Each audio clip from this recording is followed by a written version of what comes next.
Okay. Desire for me feels sometimes complicated. I'm aware that I have a really strong pull, like a gumball machine. If I want the blue one and then I see the orange one, I'll get both. I'm aware of that. I help others through one of my skill sets do that for themselves. But when it comes to me... So what you're saying, we're going to be very brief here. Yes, please. So what you're saying here is that you have a strong power of focus, which often pays off. Often. But what's in my real dreams, my real vortex, my depth, it's really big, and that doesn't... So you're saying that you have desires that are deeper, that you're not allowing as much as the desires that are shallow? Yeah, and I don't know why. I don't know why I don't allow the resplendent, the real big picture. Well, here's the reason. It's easy for us to tell you this. In an action-oriented world, the more effort, the more gain. You have taught yourself the more pain, the more gain. And the reason for that is because most people are offering most action in a vibrational state of resistance. We talked about that already here today. They're not tending to their vibration, so they're not in the flow of that. So they're not in the receptive mode, and so then they try to compensate for that through a lot of action. And that gives you the distorted, flawed premise that says, if I'm not working hard and if I'm not suffering, then I'm not making any gain. But look at it this way. The things that you're not worried about are happening. The things that you are worried about are not happening. The train analogy really applies. I want it, but. I want it, but.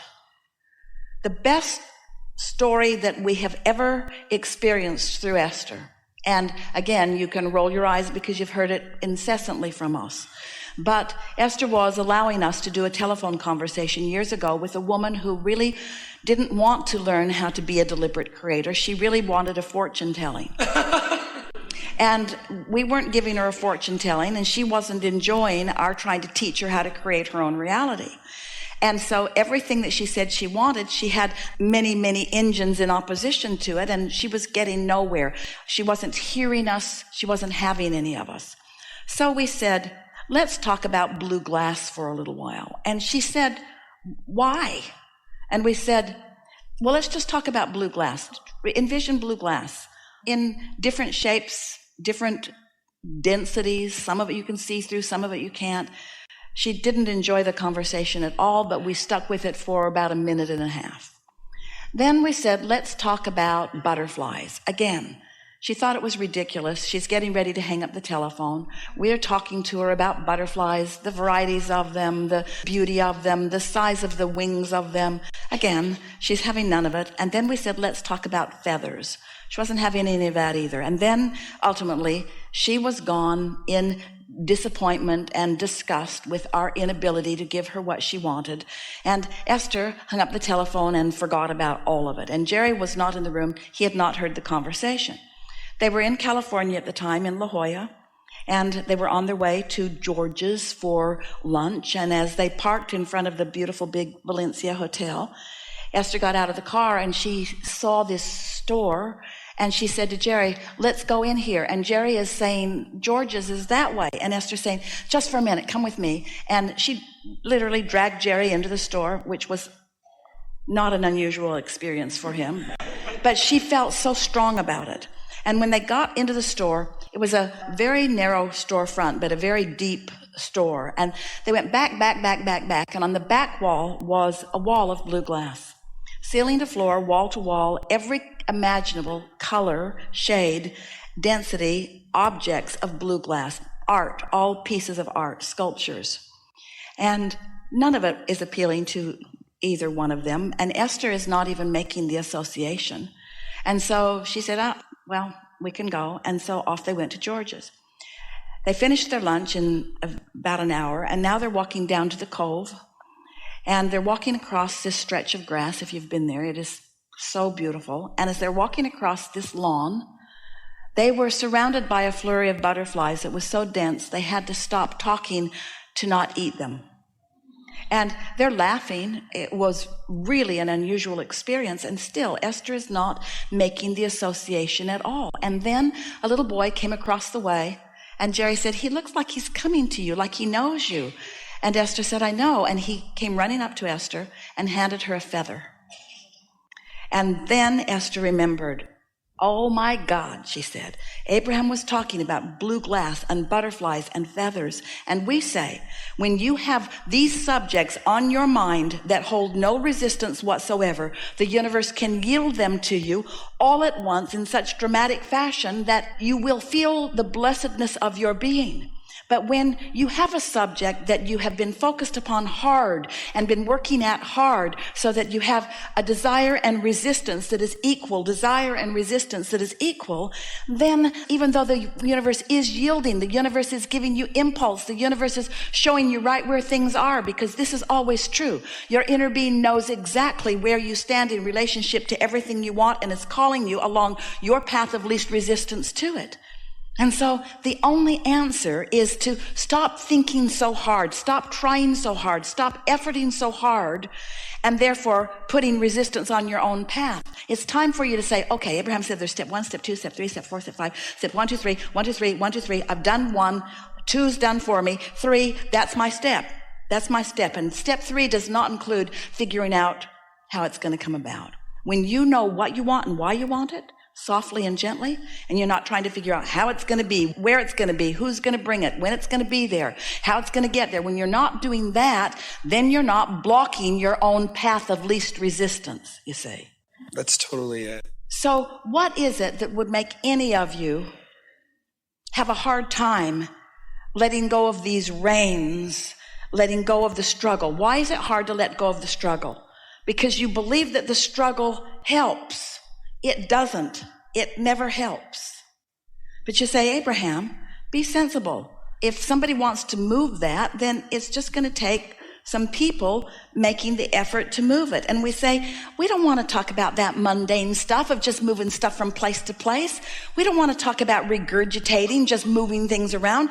You are creators. You are creators that are taking the environment that you live in and molding it into something that is even more.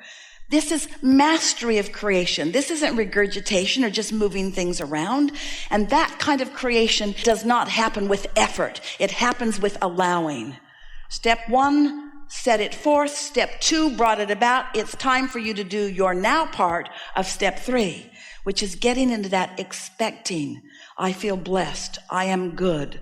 I deserve this. It's my time. It's time for you to cash in your vibrational chips and experience the thrill of your thoughts evolving in your own mind. Because it's that sweet spot that makes you want everything that you want. You've heard others say, and you've heard us say it too, it's the process, it's the process, it's the process. Well, it's the alignment, it's the alignment, it's the feeling of the energy, it's the flow, it's the creative flow. And when we talk to artists and musicians, when we talk to those of you who already see yourself in the creative arts, you get what we mean more than anybody else. Or a scientist that got an idea for a breakthrough, or an inventor that suddenly knew exactly what the world wanted or how to go about it. It's those thought breakthroughs that are the sweet spots of life. And once you get there, and here's the most important thing that we want to tell you. The work's already done, because sifting took a lot of time and you've done it. And creating the vortex has been happening. You've done it. It's done.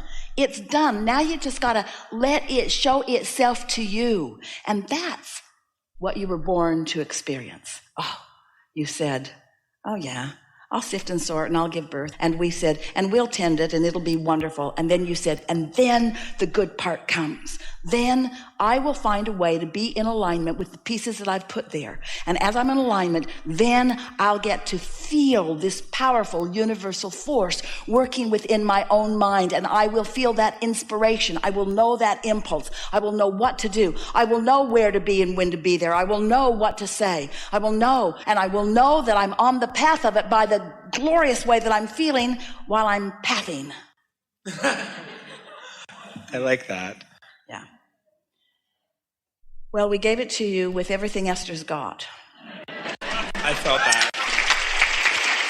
In direct proportion with the power of your asking. And so now, how else can we say it but just chill.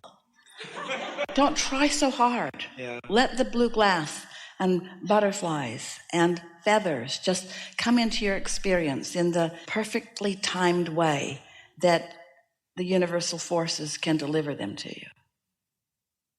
Thank you.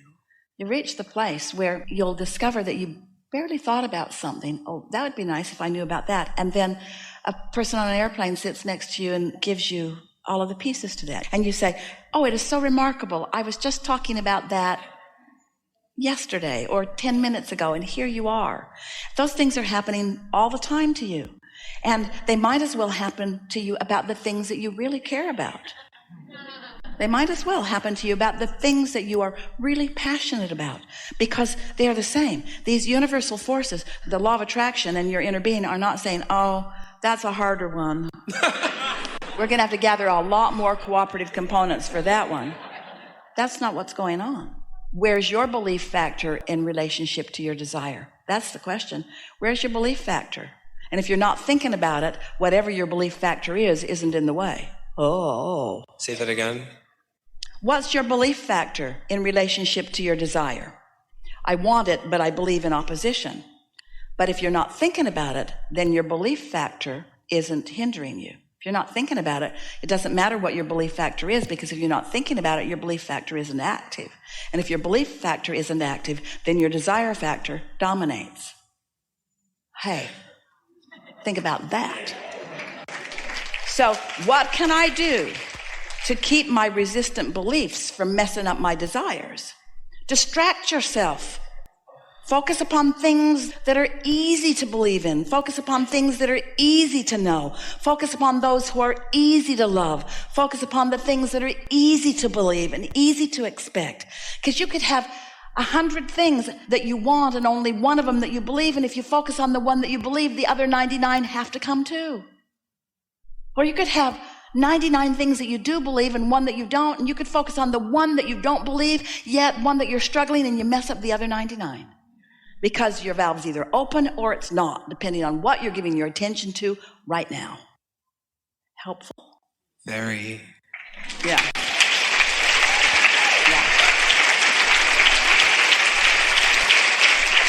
So do you feel satisfied?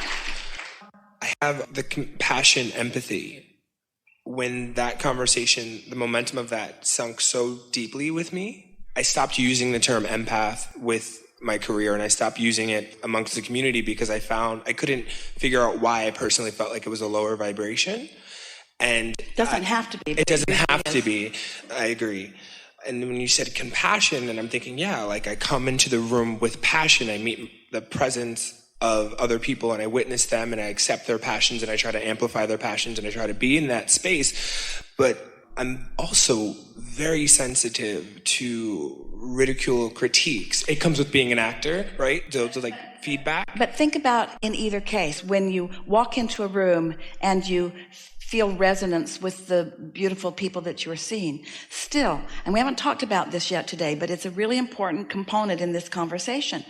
If you are still mostly responding to the conditions that you are observing, then you're living a conditional life in any case, whether it's good conditions or not good conditions that you're responding to. You want to get out ahead of that so that you've set your vibrational tone, which then brings you to the situation. If you can meditate and therefore stop resistance and therefore your vibration will rise, and then appreciate, which will get momentum going, and then go out into the world, now law of attraction must bring you things that continue to amplify that.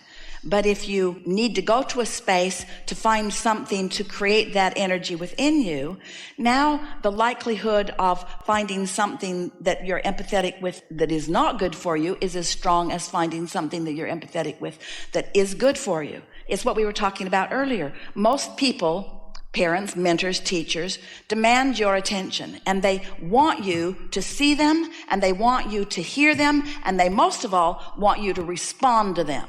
So they've trained you to be empathetic. They've trained you to have a response to whatever it is that they're offering you.